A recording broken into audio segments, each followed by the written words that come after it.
Are you looking for a podcast where you can hear from real people regarding their real dental drama? If so, then you've come to the right place. Join hosts Bethany Petty and Dr. Rena Kuba as we dive into the solutions we've created and the mistakes we've made while managing dental drama. Let's get started. Hey, lady. Hey. Okay, I'm gonna forego all the jokes and all of that because we have got a lot to talk about. Yeah, I know. So all this stuff has just kind of popped up on yours and my radar. I would say, Thursday is Thursday. when? Okay. So talk about drama. And I think both of us are still like, stomach is churning. So even talking about this today, I am still like... The second I hit record, my stomach started hurting again. And I've had a sick stomach for like 3 days now. Yeah. So... Because, three of the examples we're going to talk about today, all three, again, I don't know one of them, but I'm assuming, I kind of feel a kinship towards this practitioner because they're a client of yours. So correct me if I'm wrong, but I think the two examples that I know, one of them is a client of yours, the other one is a colleague of mine, and I think all three I view very much like it could be me. Oh, yeah. And what I mean by that is sole owner. We're not talking corporate conglomerate. We're not talking we just kind of bumble by the seat of our pants and just bumbling along. And, good practitioners. And trying to do good. We try to be compliant. We try to follow the rules. We try to train our staffs. Like, so to me, anybody who's a client of yours, I'm like, is a like-minded person. Right. Because it is somebody who is like willing to say, I want better. I know I can't do it all myself. And I want to find somebody who is going to guide me properly according to what I want for my practice. And I'm willing to admit that I could use the help. Yes. And utilizing resources we have to us. And that is a mindset. There's a lot of people that are like, I've got it. I don't need that. And so, whatever. Maybe you do, but I just feel like, again, the ones that are clients of yours, we're kind of in this like club together because we clearly like want the best for our practices, and we're not afraid to say that we need assistance in getting there. Yeah. And why have it all on us? Anyway, all of that to say, like, I think the reason I'm honing in on that is I think that's why these 2 days worth of information is really hitting me harder, because I'm like, this absolutely could be me in any of these three situations. Like, what distinguishes my office from theirs? They're not like super bustling, cramming 100 patients and, so anyway, if it could happen to them, I'm just sitting here going, how the hell do I keep this from happening to me? And so I do want to get to that, because I think once we get past the, like, I'm going to vomit thinking about this, I do want some silver lining to come. And I hope these colleagues are going to be okay. Time will tell. We don't know. But I think for me, my takeaway is, okay, how am I going to do my damnedest to make sure one of these things doesn't happen in my office? Right. So to the audience, anybody listening, put your coffee cup down. Make sure you've not eaten too heavy a breakfast. I don't want you throwing up on the road on the way. No. Yeah, get ready. And I'm glad you tee it up that way, because if you hear these examples, you might think, laissez-faire people that aren't real intelligent or aren't diligent. No, these are fantastic people. So it really can happen to anybody, and it's a good opportunity to learn from somebody else's calamities. And thankfully, one of the examples we'll talk about today, she even said, man, this would make a great podcast topic. And so she even said, I can't believe y'all don't have this podcast topic yet. And I was like, well, we just have never, who wants to talk about this stuff? Yeah. So anyway, I just think, I think she knows and is okay with us talking about this. Yeah. And, which I'm thankful for. So. Yes. So can I jump right in with example one? Yes. Okay. So this colleague on Thursday afternoon, I get a text and it says, hey, what's your quote protocol for the wrong treatment done? And already when I read that, I felt like somebody punched me in the stomach. I was like, whoa. And then I thought, what does that mean, wrong treatment done? Like, we prepped the wrong tooth, or we pulled the wrong tooth, or we, like, what is the scenario of what we're talking about? So I just said, I tried calling, she didn't answer, and she said she was waiting for you to call her back. So then I was like, well, just call me when you have time so we can talk about it, because I kind of wanted to know what exactly she meant. So she calls me, and she says that ultimately what it ended up happening is there were two siblings scheduled for treatment. And let's call them, I don't know, Amy and Sarah, right? So Amy and Sarah Amy's got treatment needs on the right, Sarah's got treatment needs on the left. I'm sure you guys can already see where this is going. Apparently, assistant called for Amy, but apparently Sarah went. And ultimately, I can't remember what I said. Amy needed treatment on the right. So if it's Sarah got treatment on the right. Instead of the left side. So she got her sister's treatment plan. Which, of course, I know what y'all are thinking. Okay, pediatric dentists, hopefully it's a primary. Of course, that could not be the luck. No. Of course it couldn't. No. Young, permanent teeth, so like an MOD on 5 and a whatever on MO on 30 or whatever it was. So I think the problem is now Sarah has gotten treatment on the right that she didn't need on young virgin teeth, but she also didn't get her treatment that she needs on the left. So she's still got active decay on the left side. Yeah. And then you've got Amy, who, thank goodness, I think they were running behind, and the parent is like, I got to get out of here, let's reschedule. Because can you imagine if Amy sat in the chair and then Amy got the wrong work too? It's double. Yeah. So luckily, Amy goes by, but Amy still needs her MO on 5 and her DO on 30 or whatever it is. So I just was like, as that was sinking into my head, I think the things that went through my mind were, expletive times 10. I think first, to add to it, it wasn't the owner, the business owner. It's the associate that rendered the treatment while the business owner was away from the practice. So to add to the harrowing effect of it, right, it just makes it more gut-wrenching. Although I will say, and I know this is a wrong thing to say, but I think to me that was one thing where I was like, oh, thank God it wasn't her. Not that I want it to happen to anybody, but like, at least it's one thing that you weren't even in the building, so your hands are clean of it, right? Yeah. But this associate, I guess he, so in kind of going, okay, what was his, to me, that's where I was like, okay, how did associate handle it? Like, what do you say to the parent? What do you say to the team? Yep. Obviously you're not going to bill it, but just the PR nightmare of all this, like, anyway. So I just was like, I don't know. And then thinking about it from the parent's perspective, going, what the hell? Yeah. And then thinking about it from the kid's perspective, what the hell? Yeah. So just thinking about all those viewpoints. All the components. And I was like, and she's asking me what protocol, and, I am not the consultant by, whatever I've learned about consulting, I've learned from you. So, but I'm just like, I don't even know. And I'm sure Bethany's got a treasure trove of things she might recommend.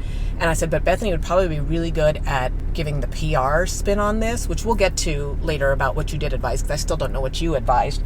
But my advice was, call your liability, your malpractice, like right now. And I think that's when she told me it wasn't her, it was him, her associate, who this happened to, or that rendered the treatment. And I was like, well, I would have him call like right now.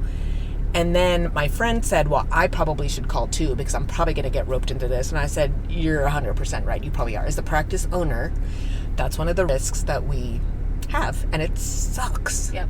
It sucks. So to anybody who's trying to be an associate, I know I dogged on y'all associates on the Mega Fish episode, and we love you and we need you, but you need us too. And those of you that are branching out off onto your own, I hope you can try to appreciate, as an owner doc, we eventually do want help, but this is one area where we really push the pause. Mm-hmm. So anyway, that's what I know of the situation, but I could not sleep that whole night. I was just feeling so murky about the whole thing for my friend, for the situation, for these parents, for this kid. And then I checked on her the next day. So I texted her. I said, how are you doing? So she calls me, which she's not a super chatty, hey, let's... So the fact that she's calling me, I was like, okay, she needs to vent. And she was like, well, we, kind of talked. And I guess they had talked to you by that point. Yeah. And y'all had a strategy of you were going to call the parent. So they called the parent on Friday saying, hey, we need a, because at this point, the parent doesn't know. Parent doesn't know, but because they were in a rush to get out of there. And I don't even know that the doc, that he even realized at this, like, I don't know at what point he realized or the team realized or whatever realized. And so I think my friend was saying that they called the dad and said something like, let us know, we need to talk and let us know what times work for you. And the dad calls back.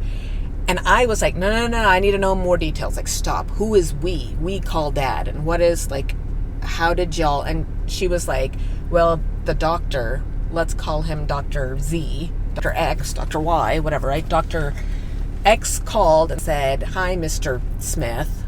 You brought Amy and Sarah in yesterday and needed to tell you about a mishap that occurred. And then I guess he said, Dr. So-and-so, my owner friend, she's also on the line.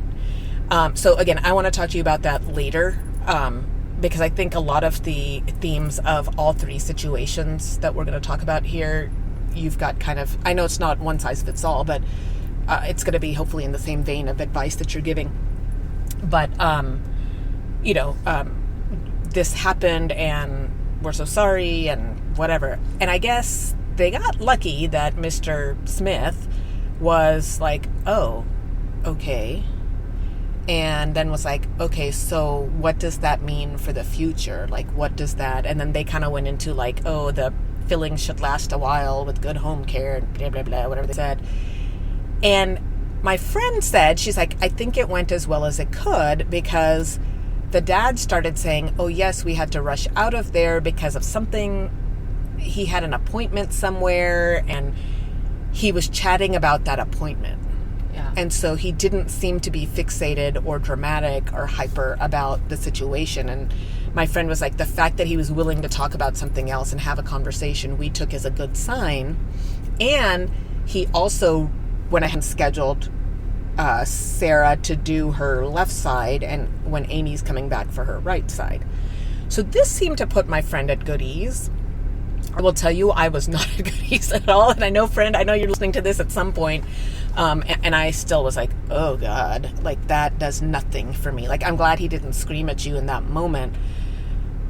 But in my mind, I'm like, he's still processing and he's probably like, I think you've got a subset of people who would be acting like raving lunatics, but he's probably one of those who's processing.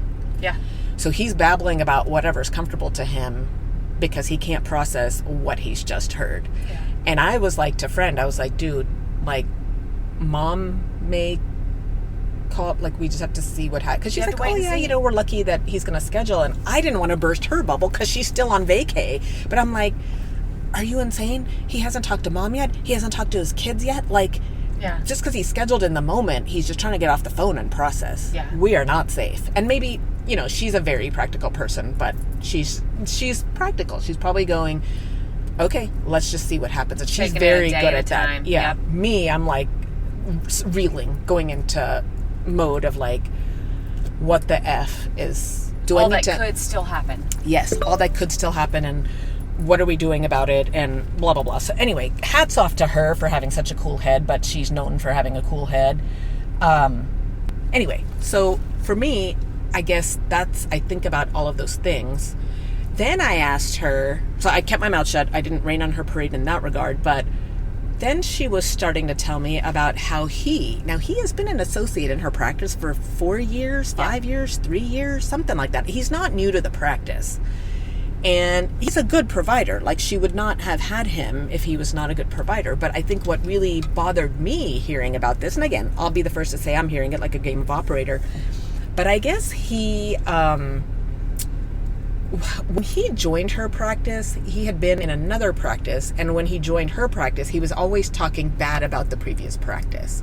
And when I say always, I don't know. Maybe it was just every now and then when something would come up. So whatever, I'm dramatizing here. But point is, he liked a lot of the way my friend ran her practice.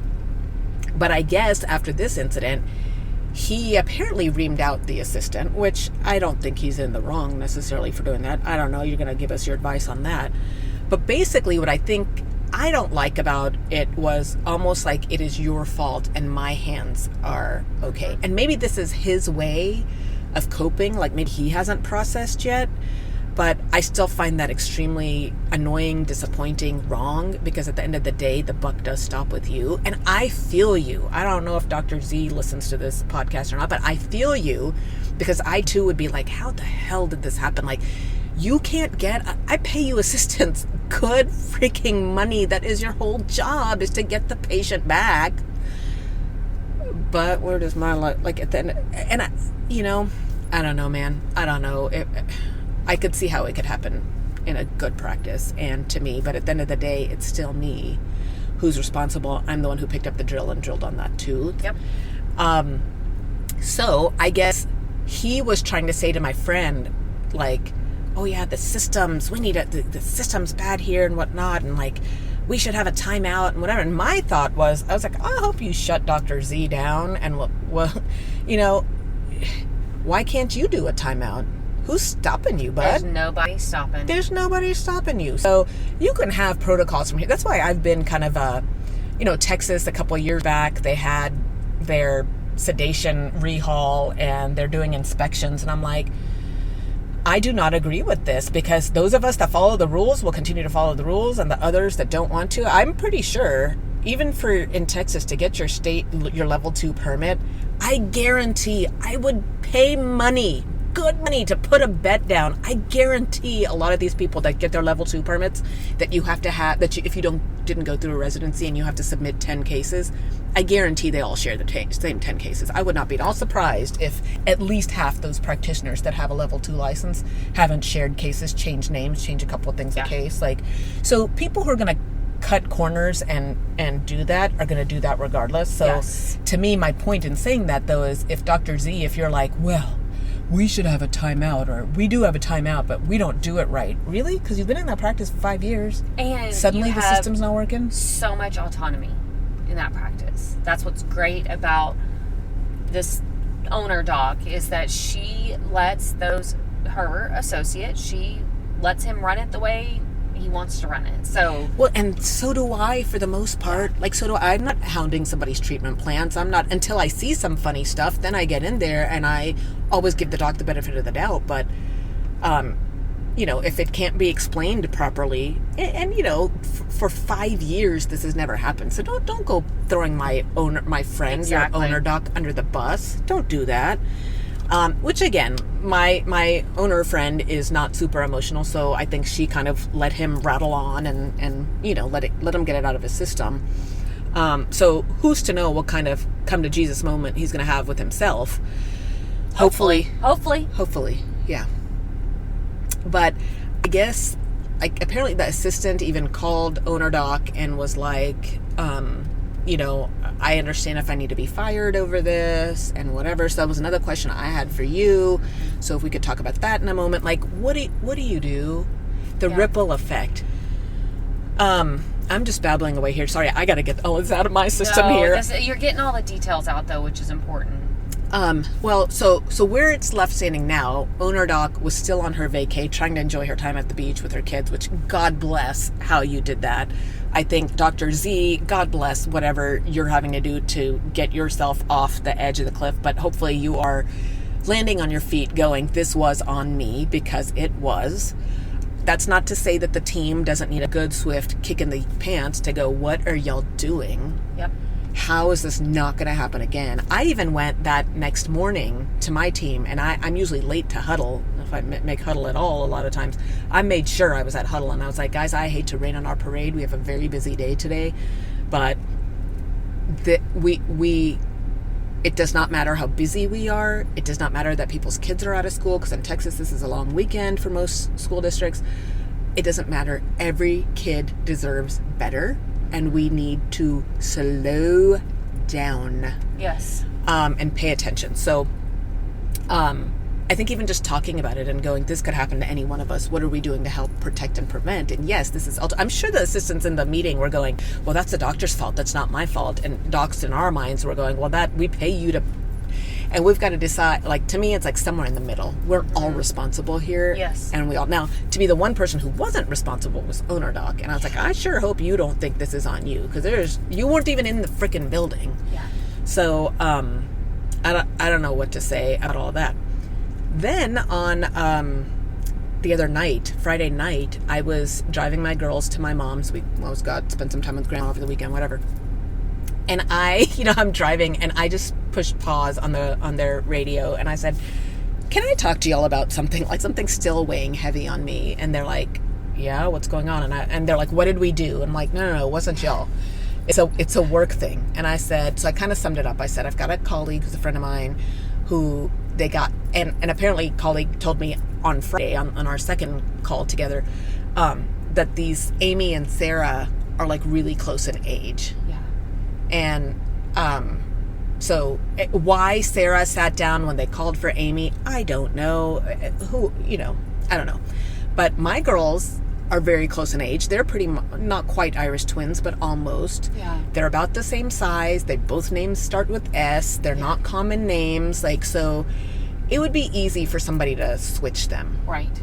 So I just asked them. I said, if that happened to you, well, like if, Sonika, if you sat down and they ended up drilling on your right side, because that's the side Sarah needed, what would you do? And she just turns her head and looks at me like, that could even happen? And I'm like, yeah, that can happen. And she's like, so these are my teeth that have been drilled on where I didn't need drilling? I said, yeah. And she's like, yeah, that's not okay. And I said, well, would you go back to that office to get your left side done? She's like, no, I would not go back to that office. I'm like, Sarah, what about you? Sarah's like, no. I'm like, okay, but what do you do? What would you do? What if that was me? What if I was Dr. Z? What if I had done this on somebody? It was a true mistake. There was no, well, that's still not okay. Yeah. And they didn't really have an answer beyond that for me. And I said, well, what do you think should happen? Well, they should get sued. Wow. So both my girls were like, they should get sued. I'm like, sued? But it was an honest mistake. Yeah, but now if it was me and I had the wrong tooth drilled, I need to be compensated for that. Wow. And I was like, okay, welcome to this society now. Like, they, and I said, well, they're not going to get charged for their work. Yeah, but they still did the wrong teeth. And I'm not going back to that office. Wow. It's like, okay. Yeah. So, anyway, the whole thing just makes me want to vomit. And I'm just kind of going through this, but I'm not giving you an opportunity to say what you shared. Do you have anything, like what you advised? Do you have any other thoughts on this before you give advice? Or do you want to give advice? I'm making you wait, but if you want to just give it now. No, I feel like you hit on all of the main things. And no, I don't want to add more, because once I start talking about it, I literally am sick sitting here again, just hearing you recount all the details. I haven't been able to stop thinking about it. So no, I feel like you hit all of the main details. No, I won't add anything else. I feel like you've covered it. Okay, so perhaps I've just been very lucky that this has not happened to me. And I hate to use the word yet, but that's how I feel, like, before you get sued, right? Like, we're all told that shit's gonna happen and we will have a reckoning at some point in our career. So if this has happened to you and you have good advice that you want to message to us for us to share in another podcast with listeners, like, we'd be happy to pass along any advice you have. Of course, Bethany's going to get to her advice in a minute, but do you want me to move on to? I mean, I feel like the second example, the colleague that you were talking to, is it's similar. So maybe share that one. So this again is when this was Thursday, and I had lunch with a colleague. So I, finished up my conversation with owner doc and was just like, bless you. Like, I don't have any words. Like, just call your liability. Good luck, whatever. And so I get to lunch, and I guess I still just had a look on my face. So my colleague at lunch was like, "You okay?" And I'm like, "I'm okay, but I'm just reeling." And maybe it's because it's a really good friend of mine, but I also think like our practices are run very similar. So it didn't happen to me, haunting. but it very well could. Yeah. Because I've got associates just like she does. And so anyway, and my team too. Like I love my team. Do we have to catch a ridiculous amount of mistakes? Yes, but that's part of running a business in whatever field you're in. It can be ridiculously exhausting, and it can also be like, I just didn't think, yes, I'm catching their mistakes, but that could go down to this level of mistake. Yeah. Kind of like we said in the podcast a couple of podcasts ago, where as an owner, you don't know how many hands there are to slap you. Yeah. Like there are so many stupid things your staff can do, or that you can do, but you didn't really think this was one of them, putting the wrong sister in the chair and then you not catching it, and you, like, that's just really not on somebody's radar of the normal things that, we're thinking like, I don't know, you forgot the edge, right? Yeah. Like you didn't order the 330 burrs, like something like that. Right. Or a dental office with no toothpaste. Like that's what we get, most of the time. This is, the next league, I guess. Anyway, so colleague that I'm having lunch with was like, "Oh, well, I've got a similar situation." And he's like, this was I guess colleague I was having lunch with was an orthodontist. Yeah. And he sent a extraction request to, a provider. And I know this provider, and this provider, he's fantastic. I've referred patients to him in the past, like, same thing. Small, very, I don't even know that he has associates. Yeah. But in his practice, an orthodontist friend requested extraction of A on like a teenager, like a 13, 14, 12, whatever, how old your old patient, because the patient doesn't have number 4. Yeah. Well, apparently this dentist extracted 3. And so we all talk about like extracting the wrong tooth, and it's never ideal, and it always like, would make you want to throw up. But for the most part, scenario, right? And I guess to me, my experience is like premolar extractions. So even if you got the wrong premolar, usually the orthodontist can make that work, from what I have heard. But this is a whole different enchilada, because it's tooth number 3 that you were hoping to move forward into the space of 4, counting on 2. Well, now, how do you, as the orthodontist, how do you treatment plan that? Like what? Because now, do you keep A? Because that was probably part of the discussion anyway. Like, is it better to leave 3 alone and keep A and then plan for an implant? Right. And then you decided you did have enough space and it would be worth it to remove A, move 3. But now you've removed 3, so now you're going to move 2 into the spot of A? Like, so that the whole thing you were trying to avoid is you're literally back to square one here. And so, to add to the fun of that, I guess the general dentist panicked, called the oral surgeon in the building next door. Oral surgeon is like, I don't know, we could try to reimplant it and see what happens. So he tried. So now I'm like, was that a good thing or a bad thing? Because at least if you didn't, then at least you've narrowed your window of could we, should we? Right. But now you've reimplanted 3, and it may take and it may not. And if it does take, it's probably going to need endo, and then it might ankylose. So then what's your timing on all this? So do we wait for 3 to settle down? And then if that doesn't work out, then we talk about A, like, what the beep should we do with this enchilada now? And I just wanted to throw up times 2 with this, because what a bleeping mess. And again, then you go to this dentist. I guess the dentist is like, I don't think I can ever extract a tooth ever again. Like, I think I'm done. Like, dentist is traumatized. Yeah. What do you say to the parent? And I guess to me too, for optics' sake, like even for Dr. Z in the first scenario, like to come to work every day and the whole team knows you prepped the wrong teeth. Yeah. Like that's just embarrassing on a whole nother level. I can't imagine.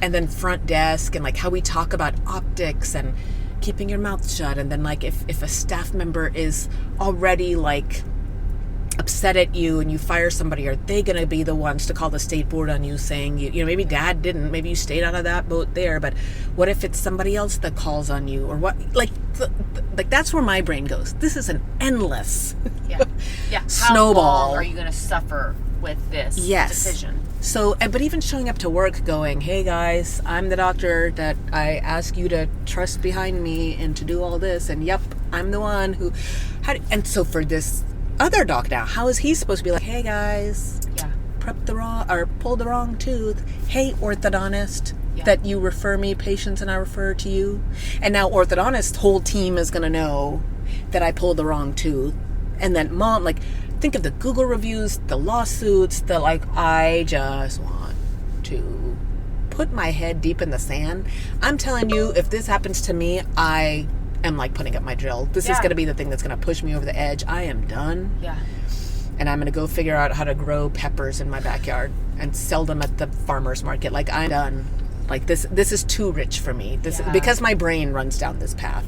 So for those of you that your brain doesn't run down this path and you're like, well, it is what it is, it happens to everybody, then I wish I had a little bit of that in me. I think that would make me far more of a sane person than I am.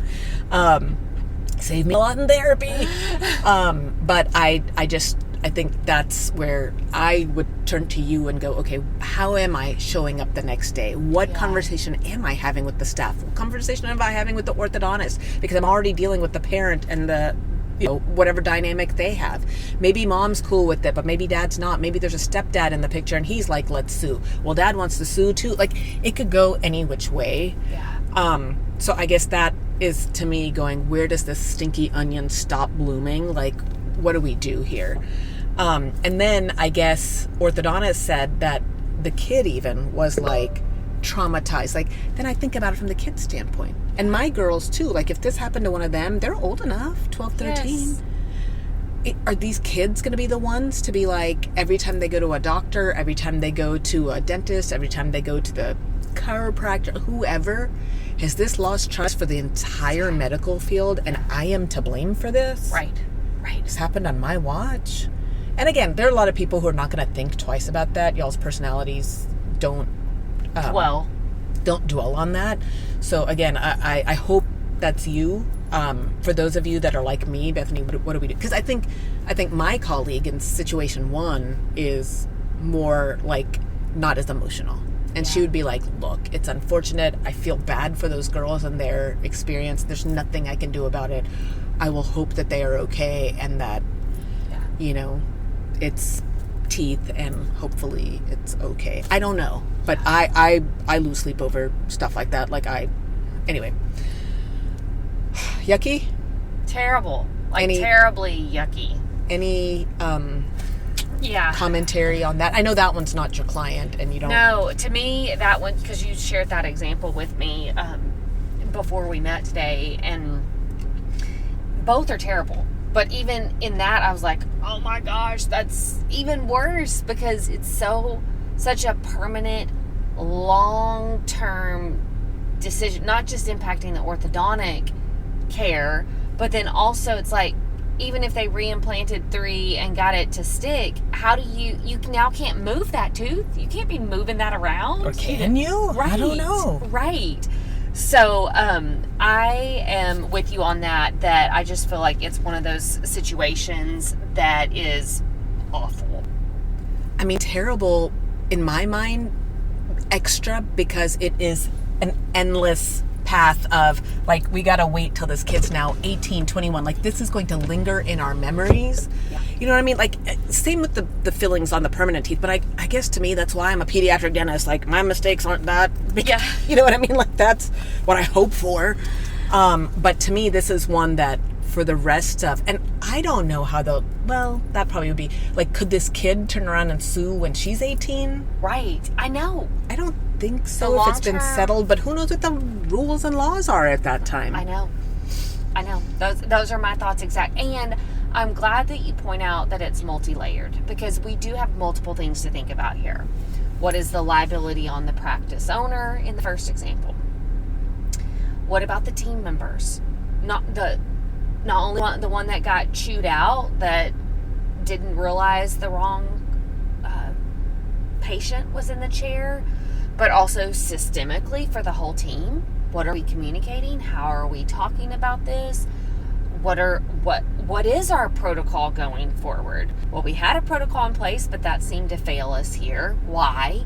So there's so much training and talking and all of that needs to occur afterwards. So you've got the team side of it.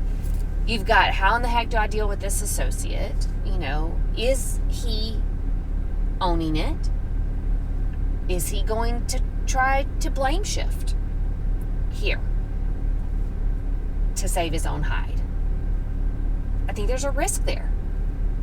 Oh, 1,000%. He already is. He already is making a few comments here and there. And I think my colleague's giving him the benefit of the doubt that, okay, this just happened and you're processing. Yeah.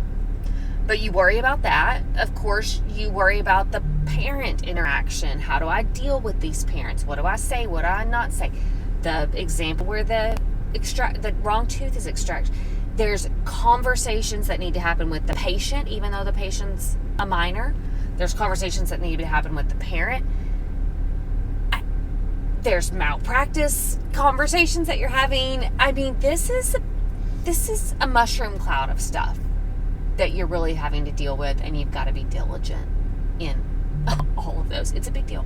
It's a huge deal. And I think to me what's I look at it, and I kind of, what I said to my team that morning when I got to huddle, and I was like, look, like I'm not trying to say, the team sucks and y'all better not suck and y'all better do your jobs. Like that's not what I'm trying to say here. What I'm trying to say is things can happen. Doctors can be distracted, or, I was like, this is why I don't like parents back in the operatory, because a lot of them chat, and those are always the ones that I get back to write the note, and I'm like, shoot, I was supposed to give an ortho referral, or I was supposed to check on that bump that we saw last time on the lip, and I forgot to check because that mom wouldn't stop talking. Yeah. And so, but at the end of the day, it's still on me. And so what I was telling the team, though, I said, but, it was an assistant that called the wrong kid and put up the wrong x-rays and put up the wrong treatment plan.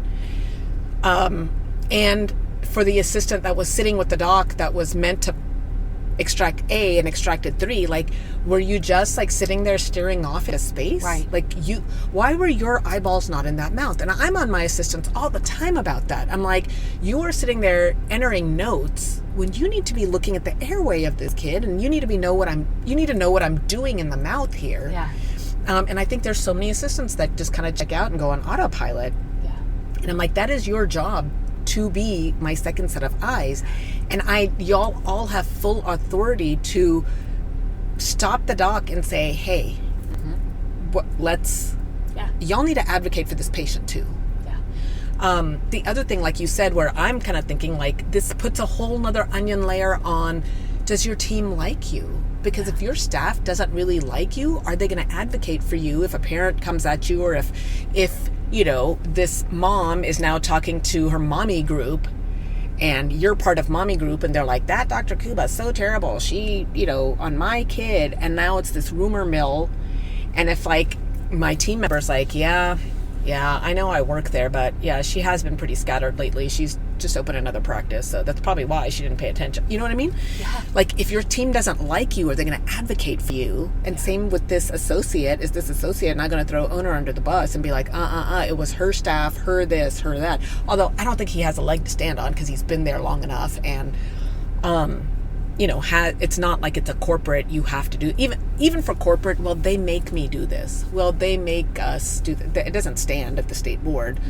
No. But I just, there's too many onion layers on this. Okay. So can I tee up the third one? Yes. Yeah. So y'all are going to really hate me for this and Bethany for this, but the third one is another sucker punch to the stomach. I'm going to throw up. But in a different vein, I think the common thread here is it wasn't the doctor, it was a team member.